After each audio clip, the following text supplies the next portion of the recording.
What's up, everybody? Welcome back to Empower Huddle. Yes. Another episode to the show that is all about embracing self-care, empowering you to live your best life through personal and professional development. I'm your co-host, Nika, and I also, of course, have my wonderful, beautiful, crazy, transformational life coach, Darnell Rivera. Woo! Yeah. And folks, today we are doing part two. Good stuff. Yes, the topic, acknowledge the hurt. So we are going to, again, dive into this topic that touches us all at some point, and that is hurt. If you haven't watched part one, go to our YouTube channel, What's the Biz 559, and go check out part one. Subscribe. So subscribe, like, share, and go follow us, y'all. And go check out that part one, because it had a lot of good information in there. So this is just a continuance of that. So as a disclaimer, we are not licensed, not at all, therapists or professionals. This is just our opinion, our tips and tools that we have for you guys. Yes. Because we love y'all. Yeah. And it's our own experience too. And what we share. And we want you guys to thrive and just live in purpose and enjoy and love life. Be the best you can be. Yes, and heal. Yes. So let's just jump right on into it. So again, continuing on with the conversation and topic of acknowledging hurt, you're going to hear us say that over and over again. Acknowledge the pain, acknowledge the emotion, acknowledge the feeling, because that's the first step of any type of healing, is acknowledging it. So last week we talked about, or a couple weeks ago, we talked about childhood hurt and relationship hurt. And this week we are actually, it really was good stuff. We shared. I look back on a lot of our videos and I'm like, dang, that's actually really good. Like, let me go and retake some notes, because, it's just a good refresher. It's a good, It also helps me, and this is probably going to sound strange, but it also helps me to live in my integrity with my own self-care, because I don't want to just get on, and I know you're the same way. We don't want to just come and have these chats with people and say, this is what you should do. But we do it. We really do. It's an accountability for sure that goes far and beyond, because I do, when I look back, and it's often I go through our channel and I'm like, dang, we talked about some good stuff. So, but this week we're going to talk on loss and grief and physical and mental hurt, which a lot of the same tips and tools will be stuff that we've talked about before, but you can never hear it enough. All right. Because I know that's how I am. So, and also as a reminder about healing and about hurt, is that as you're going through your journey, remember that healing isn't a linear process. Okay. It's a journey filled with twists and turns, peaks and valleys, lows and highs. There will be days that the hurt feels so overwhelming when the wounds reopen and tears just start to flow, or you're feeling just so bad about yourself. But that's okay, right? Remember that that's okay. Healing isn't about erasing the past. It's about learning to live with it. Yes. It's learning to live with it, but to also integrate our pain into the fabric of who we are. So I said the same thing a couple weeks ago about childhood hurt and relationship hurt. So just wanted to remind you guys of that. Absolutely. But let's talk a little bit about loss and grief, and just remembering, give us some tips and tools about that, Nina, because I don't want to, but there's a lot of good information about it. Just to kind of piggyback on what you just shared about, how life is a continuum, and those things are going to keep coming up. Those are re-triggers will automatically happen in your life, where you think sometimes you're healed in a specific way in regards to maybe your relationship with your mother or your father, but then they'll do something that will trigger that old. And just remember, that is a part of the healing journey as well. That just is letting you know there's still some unresolved stuff there. So continue to look at that. Super big unresolved things, because there has to come a point, I think, that you're just like, no longer triggered. But then I don't know. I don't know. Really? I feel that's when you're really, really healed. I'm not saying I know how that feels, but because, at some point, and that doesn't mean that you've that you don't have the work still doesn't have to be done. I just feel like I see what you're saying. But you just said it. You said resolve. Yes. There's still some things that are unresolved. And when there's nothing when there's nothing else there, then you're no longer going to get triggered. The issue is resolved. That's true. So, that's also one of the things. But if you're still being triggered, there are some unresolved things. I just wanted to highlight that again. Still some little remnants of maybe that pain that you suffered in that relationship or in that trauma. And how you choose to deal with it is most important, because I still feel like there's some things that I'm triggered with by my mom, but that's not going to stop me from still having a relationship with her. Right. It's my perspective. Right. So it's my perspective on how I'm going to deal with this. I kind of she still does things the same way as when I was young, but I'm not going to drive you nuts. Right. And I'm not going to use that, as a trigger thing where I'm like, oh, no, that's so irritating. But that's more acceptance, I think. I think you learn just to accept their ways. But no, there's some. It's too also the things that I'm like, no, that's just because I was as an example, just because I was raised like that doesn't mean that I'm going to raise my child like that type of thing. Oh yeah, we've talked about that stuff. Yeah. So I don't know, but that's good though. That's a good reminder. Yeah, too. just be again, like we said on the last show, be compassionate with yourself. If because I know sometimes I had a friend say one time, and I thought I was over that crap, and then he did this, and I'm like, oh, it just brings back all those old memories. Yeah. Acknowledge it. Acknowledge it. And if there's still, like I said, a little bit of those remnants left, just maybe there's something you quite haven't completed in that relationship that needs to get looked at again. But leaning into loss and grief. So the first thing we think about when we hear loss or grief is death, right? But I think it's important to remember that loss and grief come in many different forms, whether it's the loss of a loved one, whether it's the loss of a job, that's so big. A relationship, a friendship, or even a specific dream that you may have had for yourself. Navigating sometimes through grief can feel like, and I love the way it's phrased here, sailing through stormy seas without a compass. You just feel chaotic and twirly and uncertain.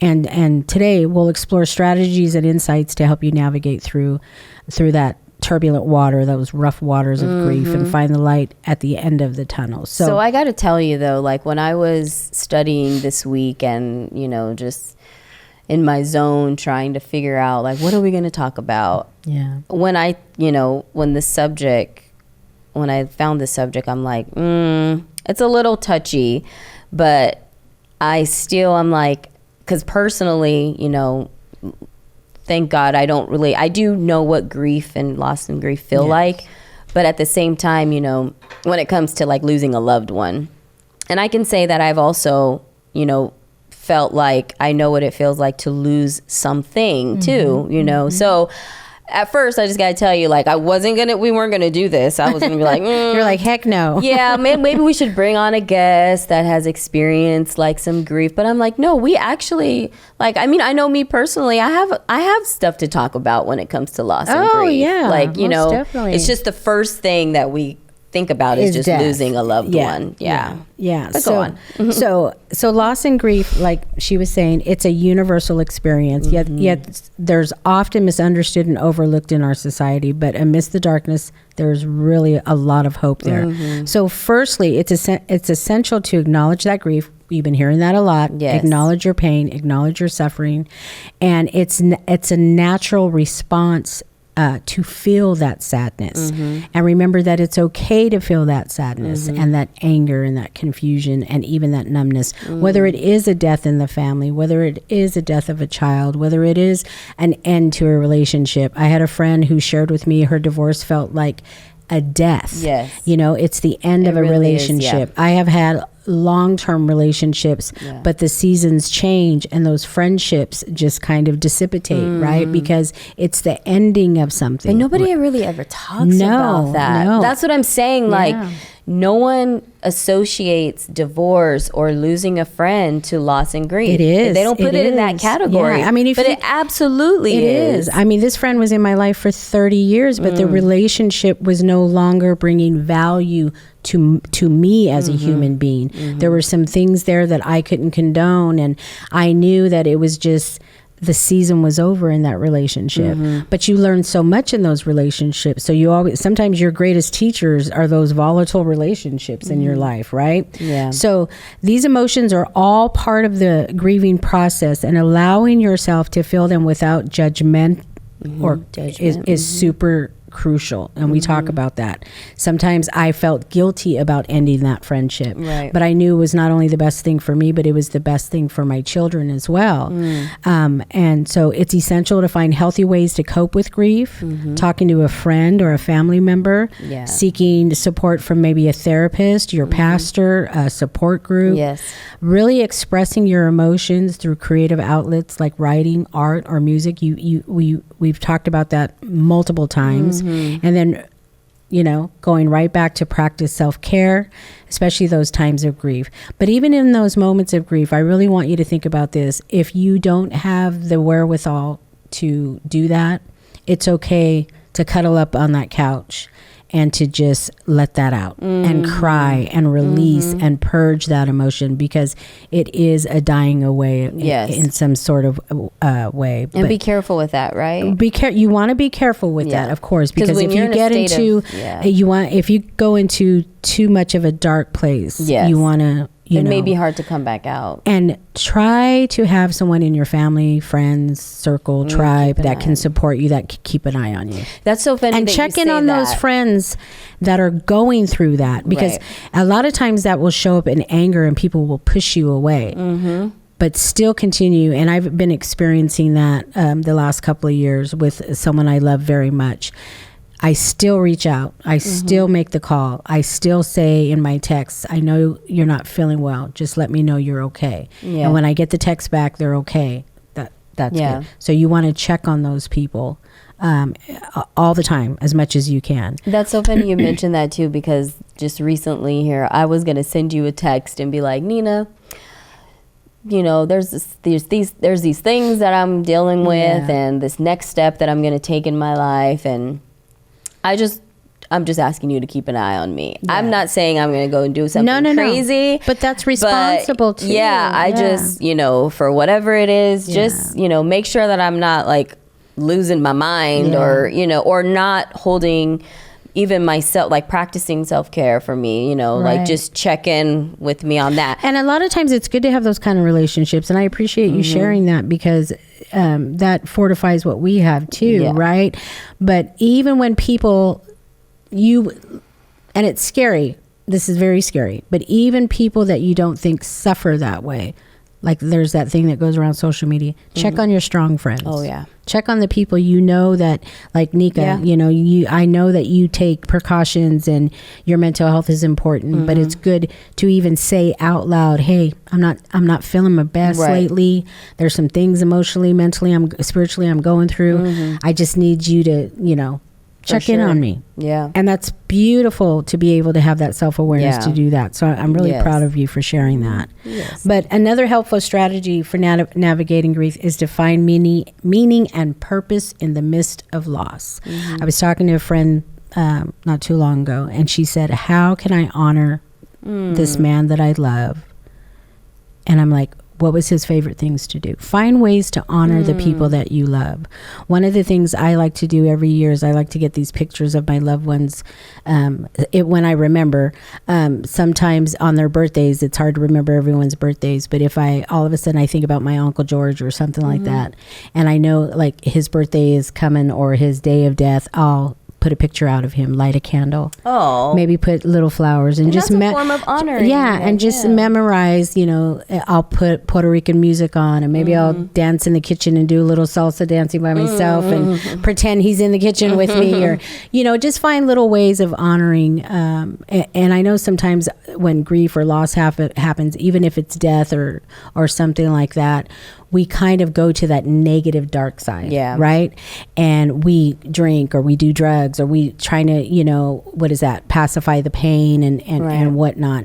But try to find a way to honor those relationships, even if it's a dying away of like a divorce or something like that. Try to think of the good that relationship brought, because in every ending, concentrate and think about those things that you learned through that process? Yes. Has it caused you to grow? But lastly, remember that healing from grief takes time. Give yourself that time. There's no right or wrong way to grieve. Everyone's journey is unique. Be patient and gentle with yourself as you navigate through the ups and downs of the grieving process. Loss and grief may feel very overwhelming at times. I think we all can preach to that, but they can also be transformative. And that's what I was talking about a little while ago. What are they teaching you? What are you feeling in that moment? So remember, by facing our pain with courage and compassion, we can emerge stronger, more resilient, and more compassionate human beings for one another. Absolutely. Yes. When it comes to leaving, and I don't like to be materialistic. I don't feel like I'm materialistic, or that's the most important thing to me. In the past it was, but then as you grow, you get wiser. You hope. And you realize that the most important thing to you, hopefully, is your family and your health and all of those things. Yeah. But anyway, when it comes to loss and grief with things, when you move or sell a house, holy cow. And nobody talks about the loss that you feel and the grief. I grieved a sale. We sold our home, and I grieved us selling our home. I'm still grieving. All the memories there. Yes. Yeah. I'm this is crazy. And that's the first time that I had ever associated grief with losing something tangible. Material. Yeah, tangible. It was so crazy. So that's why I was like, oh yeah, that's a real thing. You're grieving, and the loss of our dog. That's a thing, a person really. But when we had to put our dog down, grieving all that during the process of selling our home, it was a lot. So I'm still and going through that. It's true, like you say, we relate to death when we talk about loss. But there's so much in life that we lose, or that goes away. Yeah. And so when it comes to physical and emotional pain or mental hurt or emotional hurt or mental hurt, whether it's a consistent backache or a broken heart, pain is an inevitable part of the human experience. It comes in various forms, but its impact can be profound, affecting not only our bodies, but also our minds and spirits. So, how do we navigate through these moments of hurt, and how do we find healing and resilience in the face of adversity? Let's start a little bit with physical hurt, and from minor injuries to chronic conditions.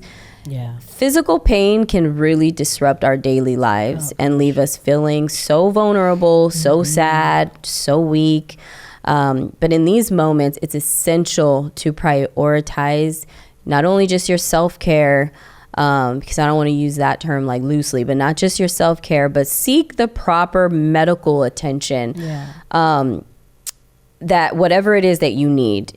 And however the healing, healing extends beyond the body. So, it's definitely a mental thing too, but I want to go a little bit into a story about my pelvic floor journey, which I've had my therapist on as a guest, my pelvic floor therapist, and she's a doctor as well. But beginning pelvic floor therapy, I ignored it in the beginning because I didn't even know it was a thing. I just knew that I was in pain from my hips to my back, everything pelvic floor region. I was always in pain. At first I ignored it, but then I had, talked to my gynecologist, and she was like, yeah, you have this issue and I'm going to refer you out to a therapist. So starting that journey, and it really messed up my mind, because if anybody ever has pelvic floor issues, it messes up a lot of things, but it really affected me mentally. I bet. And I hated being in that space. I hated being in pain physically. So I can definitely relate to physical pain and how it really just can disrupt your daily life, because that's exactly what it was doing. It was messing up my marriage. It was messing up my job, really, because I couldn't drive for hours at a time. But the most important thing to do is to really seek the proper medical attention, because you don't have to suffer whatever type of chronic pain, or you don't have to suffer. there's a lot of, especially men do not like to go to the doctor. Men do not like to acknowledge pain, and I get it, but I'm all right. At the same time, one thing can lead to another. Yes. I was watching the Bob Marley movie last night, and so many people were trying to tell him to go to the doctor for his toe, go to the doctor, go to the doctor, and he wouldn't accept the fact that, bruh, you got a problem with your foot, like go get that checked out. So he could have prolonged the cancer that he had, but go to the doctor, y'all. Yes. Get yourself together. Yeah. And you know what, I think going back to, this thing with men and how we do, I think especially if you have family, wife, kids, family, I think don't allow your ego to cause the people you love to suffer. Yeah. They need you. They need you. They need you. And I know that I went kind of deep, but it's not about you always. Even getting your dental work, Oh, absolutely. My God, if I wish I could recall the statistics of that. Men that don't go to the dentist are more higher to have heart issues because everything from your teeth is filtered through your heart. A lot of people don't know that. Oh, no, yeah. So, I didn't know that. Dentists, you want to get your yearly checkup. Do it if you can't. If your ego's in the way and you're stubborn, do it for your family and the people that you love. Yes, okay. Absolutely. I'm done preaching. That's true, though. It's so true. That was for my two sons, by right the way. along with what we were talking about, for sure. Yeah. And also with emotional hurt, yes, can be just as debilitating. Absolutely. If not more so than physical pain, what it feels like sometimes. Because if you've ever suffered a heartbreak, then you know. But whether it's, loss of a loved one, a betrayal, or a deep-rooted trauma, emotional wounds can linger, they're pesty, and they can affect every aspect of our being. Yes. But it is crucial to remember that healing is possible. Continue on with your journey. Don't backslide. Don't let it get you off of your game. Yep. You are in control of your mind. You're in control of your feelings. You're in control of your day and how the rest of your week goes. So, but one of the first steps in navigating through emotional hurt is the key word, acknowledging and honoring your feelings, right? Yes. Allow yourself to grieve, to feel angry, to feel sad, and to experience whatever emotions that arise. Because suppressing them, really, it only prolongs the healing process. It does. Don't suppress them, acknowledge them, and move forward. Don't acknowledge it. Don't continuously think about it every single day. Acknowledge it and put a plan of action into place and how you're going to attack this, and keep going, right? Don't sit in that mess. Don't sit in those negative thoughts, because you are what you think. Yes. But how do we navigate through the hurt? How do we find the light at the end of the tunnel, right? When all we see is darkness. So again, acknowledge the pain first, embrace vulnerability. That's a big one. And that's really hard for someone who feels like they're always in control of their own emotions, and they're in control of their life, and they're in control of their space around them. So being vulnerable, at least for me, that's one of the things that I struggle with. But I'm working on it. I really am working on it. And how I'm working on it is being more open to even discuss what's going on and what's going on in my heart. So that's really scary to be vulnerable too, because we get in our heads, and we weren't raised or taught to, if we want to take a deeper dive, when you were getting scolded, stop crying. Right. So you weren't allowed to express those emotions. So you grew up with the mentality like vulnerability is a sense of weakness. I don't want to exhibit that. So, right. But as we learn in the mental health field, exhibiting vulnerability is beautiful. It is. Thank you, Brene Brown, for bringing that to the forefront. Yes, for sure. And also seeking support from others, people who are positive, people who, have your back, or people who are on the straight and narrow themselves, or, can shed some light. stick to those people. Don't be around the toxic or anything like that. That's just life suckers. Oh my gosh. Yeah. Life suckers. I run the other way. I'm not going to lie. I love people and I love being there for people, but you ain't about to drive me crazy. And that's a true story with her. She would literally say, no, Nina, I'm not doing this and I'm not doing that because I don't have the capacity. I just don't have the emotional capacity. Can't do it. Or the mental capacity. I do it too. And I could and be. There's nothing wrong with that. Right. Yeah. And that's really just my boundaries. Protecting yourself. Yep. And it's just the boundaries that I have because I know that it could put me in a different space and a different place of, then I have to act all Puerto Rican ghetto crazy. And you don't want that. Nobody does. You don't want that. But it's really just allowing ourselves to feel the full spectrum of emotions, even the ones that are uncomfortable or painful. You're going to get through this. But as we navigate through physical and emotional hurt, let's cultivate compassion, both for yourself and for other people. I've had to learn this even in the season that I'm in right now. The season that I'm in right now, let me just be very transparent. It's about having compassion. Yeah. Compassion for others and compassion for myself. So I'm really, really learning and adding that to you're stretching, huh? Yes, just I could see it. Yeah. Yes. And a lot of that comes with even just staying in my own little bubble for now until I learn and accept and then go out to the world and show I can be compassionate with everyone. I love you again.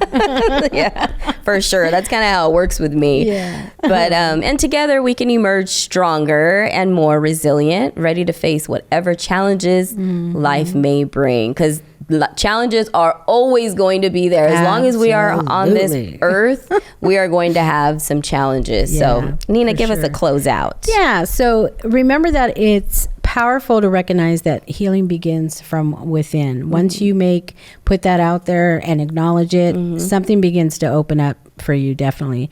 So if you find yourself navigating through hurt, remember that you're not alone. Reach out to loved ones, seek professional help if needed, and above all, like we continuously say, be gentle with yourself. Yes. Healing takes time. It takes a lot of patience. It's a whole lot of self-love. And when you haven't been taught how to do that, navigating sometimes through that is difficult, but you will get there. So be encouraged. And remember that healing takes an open heart. Have an open heart internally. Talk to people and try to find like-minded people who are maybe working on that journey as well. But trust me, when I say that on the other side of hurt lies a newfound sense of strength, resilience, and inner peace, I mean that. I have done the work. I took the dive. I wanted to be better than I knew myself to be. And so I reached out. Seminars, books, therapy, did it all. Was it easy? Heck no. Was it hard at times and overwhelming at times, and I wasn't sure how I was going to get through it, but I stuck to the plan, and the plan was for me to be healed. Yes. And it's an ever-ending journey, but it gets better and better and better in each season. And don't forget, she is a transformational life coach. Absolutely. With her own business. We work on this in my coaching. We work on this in our workshops. I have a lot of tools, a lot of practices that I can teach you as well. She's the best friend you never had. Aww. So, with that being said, we hope you guys have a beautiful week, a blessed and prosperous month, and we will see you next time.